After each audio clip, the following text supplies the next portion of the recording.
당신이 운명을 통제해요. 마법은 필요하지 않아요.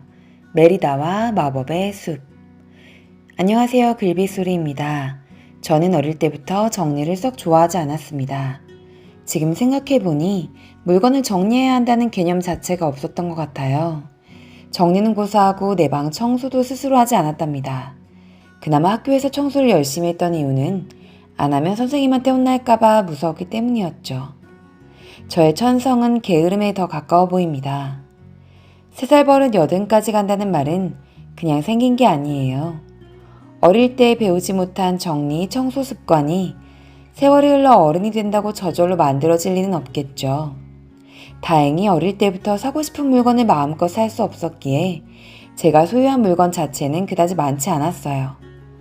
만약 제가 부잣집 딸이었다면 물건이 내 방의 주인이 되어 있을지도 모르겠습니다. 20대가 되어 교사가 된 이후에는 좀 달라졌을까요? 교사는 매일 아이들이 하교하기 전 반드시 청소를 시킵니다. 청소는 하루 일과를 마무리하는 매우 중요한 활동이기 때문이죠. 핑계를 대자면 안타깝게도 교육대학교 교양 과목에 정리나 청소 관련된 수업은 없었어요. 교실의 교사용 책상과 서랍은 정리가 안 되어 엉망이고 제 자리 밑에는 먼지 뭉치들이 돌아다녔습니다. 참으로 뻔뻔하게도 아이들에게 깨끗하게 청소하라는 잔소리를 늘어놓았어요. 그런 저에게 선생님은 왜 청소 안 하세요? 라고 질문하는 아이가 없었던 게 신기할 따름입니다. 교실을 1년 동안 사용한 후에 2월이 되면 새로 맡을 학년 반으로 교실을 이동하게 됩니다. 중고등학교 교사와는 달리 초등교사는 국어, 영어, 수학, 과학, 사회, 실과, 체육, 음악, 미술, 영어 교과를 거의 다 가르쳐요. 교과가 많고 초등학생의 특성상 다양한 교구들이 필요하기에 교사의 짐은 웬만한 이삿짐을 방불케 하죠. 지금으로부터 10년 전 저는 6학년 교실에서 3학년 교실로 이동하게 되었어요. 교실의 물건을 다 빼고 청소까지 깨끗하게 해두는 것이 내 교실에 들어오실 선생님에 대한 기본적인 예의입니다. 그런데 그 당시 다른 선생님이 짐을 가지고 교실에 들어오실 때까지 저는 정리를 끝내지 못했어요.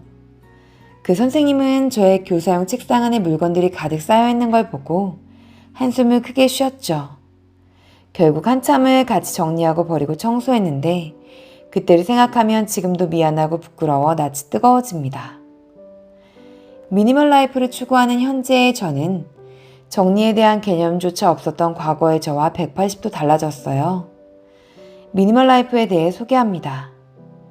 미니멀 라이프 스타일이라고 하는 단순한 생활 방식, 심플 라이프와 단순한 삶의 동의어, 자발적으로 불필요한 물건과 일을 줄여 본인이 가진 것에 만족하는 게 특징, 물건을 적게 소유하면서 생활이 단순해지고 나중에 마음과 생각이 정리되면서 오히려 삶이 더 풍요로워진다는 것입니다. 소비나 사용 시간을 줄이면서 남은 시간을 본인이 중요하게 여기는 것에 집중하여 사용할 수도 있어요. 이러한 생활 방식을 실천하는 사람들을 미니멀리스트로 부릅니다.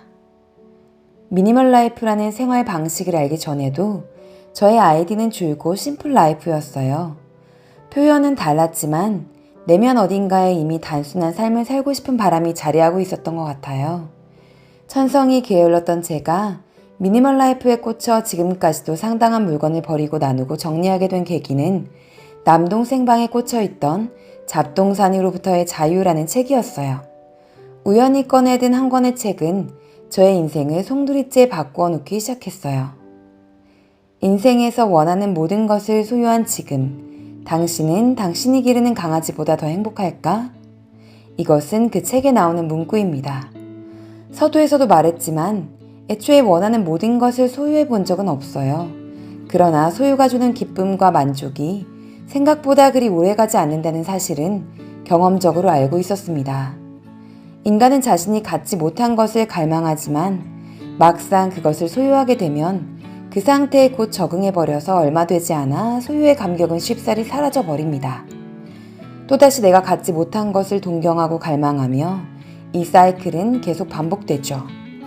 매번 쇼핑을 해도 내 옷장에 입을 만한 옷이 없고 들 만한 가방이 없는 이유는 바로 이런 이유에서입니다. 이 책은 물건을 버리지 못하고 정리할 줄 몰랐던 저에게 커다란 자극제가 되었어요. 책을 집어들고 단숨에 책 속에 빨려 들어가듯 완독했습니다. 저는 인생의 중요한 보물이라도 찾은 듯 강한 희열과 깨달음을 얻었습니다. 행동파인 저는 그 길로 집에 있는 잡동사니, 즉 예쁜 쓰레기를 포함하여 내 삶에 불필요한 물건들을 과감하게 버리기 시작했어요. 물건이 정리됨과 동시에 심리적으로도 긍정적인 변화들이 나타나기 시작했습니다. 불필요한 물건을 비워내는 과정은 마치 진리를 탐구하는 수행자의 모습과도 닮아 있었어요. 비움은 인생에 꼭 남겨야 할 진정 소중한 것과 불필요한 것을 끊임없이 성찰하는 과정이었습니다. 물건을 비우니 정리가 쉬워지고, 정리가 쉬워지니 시간적 여유가 생기고, 시간적 여유가 생기니 내면을 바라볼 수 있게 되었어요. 미니멀 라이프는 게으른 저의 인생을 변화시킨 위대한 철학이자 값진 선물이었습니다.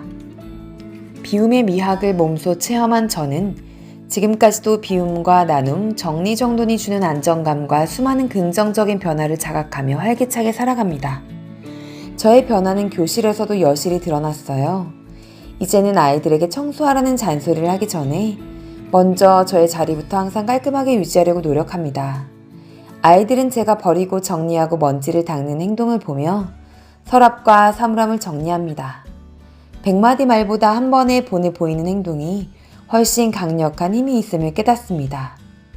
오늘도 비우고 정리하며 생각합니다. 진정한 행복은 소유에 있지 않으며 가진 것에 감사하는 마음에서 비로소 피어난다는 것을요. 당신이 운명을 통제해요. 마법은 필요하지 않아요. 메리다와 마법의 숲. 지금까지 글빗소리였습니다. 행복한 하루 되세요. 감사합니다.